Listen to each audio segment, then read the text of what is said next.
Hey, otters and whales and walruses. How is everybody? Welcome back to Chess with Mr. Tim, where every day can be crazy hair day, if you truly believe. It's getting wild up here, people.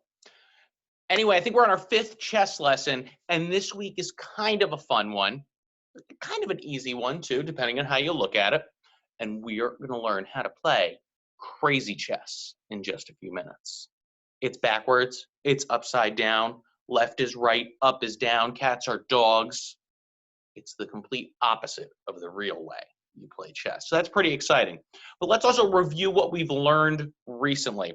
So some of the important things we learned in our secret missions, which were mostly with King Fisher, I think, was that number one, we try to get our pieces to the kitchen in the center of our board. That's where they're the most powerful. Your knights are the most powerful there. They can reach the furthest, like an octopus's tentacles. Your queen's the most powerful there. She can reach different corners of the boards when she moves like a rook, or she moves like a bishop. Even your pawns, right? They are there where they can help you get your other pieces and your stronger ones into better spaces on the board. So remember, always try to get to that kitchen right in the beginning of the game, right? There's three parts to our game: the opening, the middle, and the end game. Forget about those. Another thing we learned about was castling. Remember, that was King Fisher's special move that the frog taught him after he stuck his tongue on his forehead. It just seems highly unsanitary. He showed him a special trick to hop 2 spaces and get to the corner behind his rook and behind his pawns so that the king can be protected.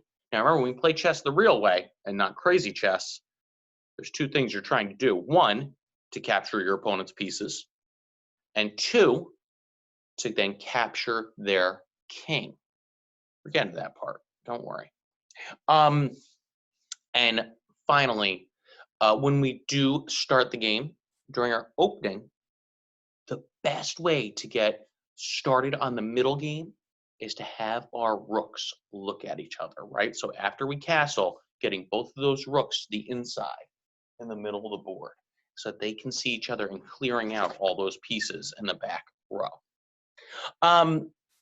So this week's activity is kind of a great warm-up activity before you start really playing chess against your family and trying to compete and trying to beat them. And now, otters, walruses, whales, remember, go easy on mommy and daddy, okay? Yeah, don't beat them too badly. We don't want mommies and daddies crying after games of chess, okay? And make sure after you beat them, you say, good game.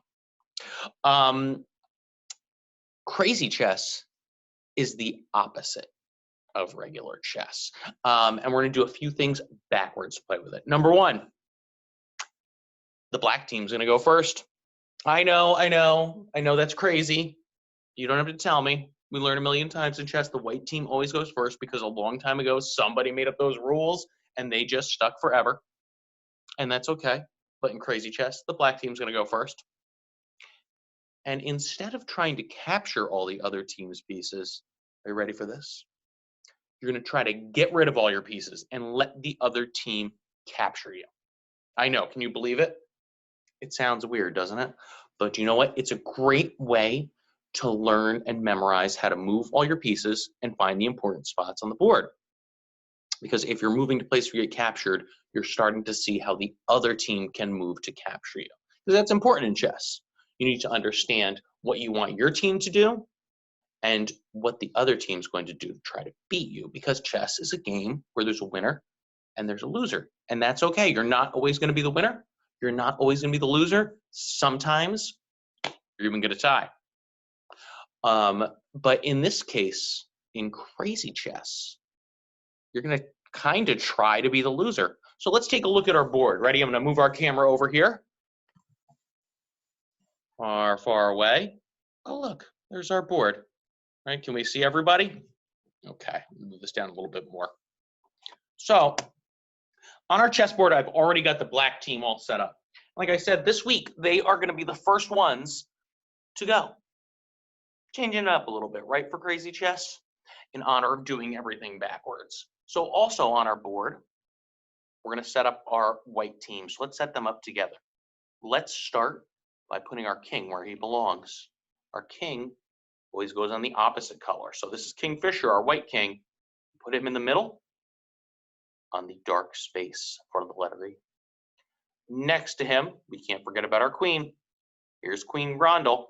White queen, white shoes. Right next to the king in the middle.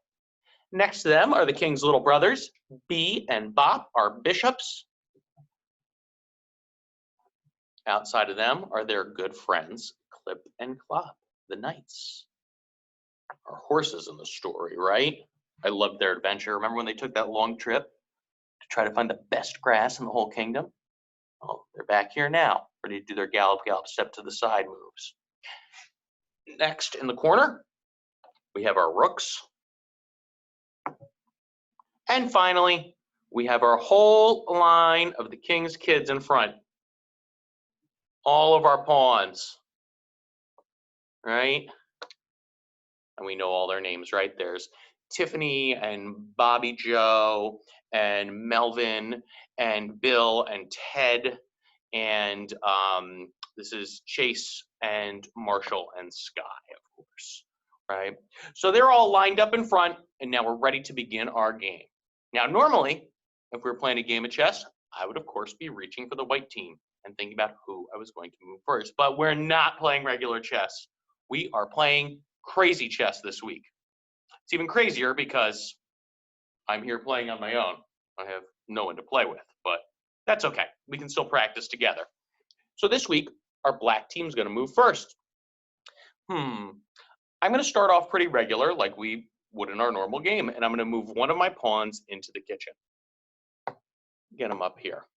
Now, if I'm the white team, since this is crazy chess, and I'm trying to get rid of my pieces, I'm going to move one of my pawns too. But I'm going to put it in a really easy spot for the black team to capture. Because that's part of crazy chess too. The rule is if you can capture, you have to capture. So I'm going to move my pawn right here and make the black team capture him and take him away. Now remember, with our pawns, they can capture, what's that direction? Diagonally. So a piece that is one space over and diagonal from them on their turn, they can step into their space and capture that piece. Now it's the white team's turn. Well, let's see. I don't want to. Oh, but here's the rules. I can capture, so I have to capture. Since I moved this pawn in front of the queen, that means my queen, who can move like a rook in a straight line, can take this black pawn. So, since we're playing crazy chess, she has to go out and do that. She's taking that pawn and capturing. I'm going to put him over here for safekeeping and pawn jail. Next up, it's the black team's turn. Well, the black team wants to get rid of their pieces too. So now it's time for them to move somebody where the queen has to get them.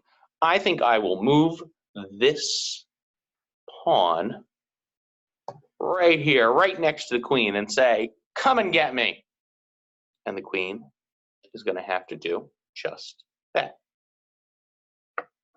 But now the black team has to capture because they have that chance, and the white team gets to get rid of their queen.